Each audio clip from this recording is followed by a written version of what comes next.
আমি যদি নির্বাচিত হই তা আল্লাহ যদি আমাকে কবুল করেন, তাহলে আমি পরামর্শ ভিত্তিতে যে জিনিসটা আগে প্রয়োজন সেটাকে অগ্রাধিকার দেব। জিজ্ঞাসা করবো একজন প্রতিনিধিকে, চেয়ারম্যানকে, মেম্বারকে, ভদ্র বিশিষ্ট লোকদেরকে, শিক্ষাবিদদেরকে এখানে প্রয়োজনটা কি।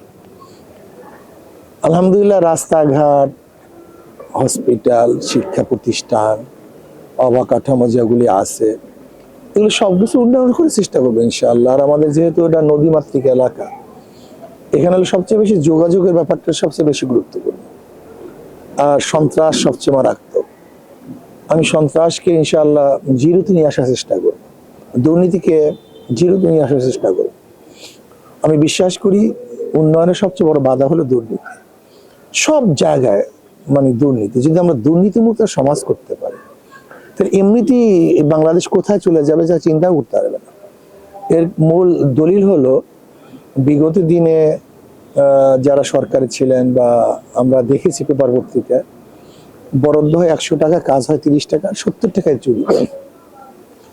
কোনো মন্ত্রী বলেছেন বরাদ্দ করে 100 টাকা, গ্রামে পৌঁছে 10 টাকা, 90 টাকায় চুরি। তাহলে মানিটা কি? দুর্নীতি।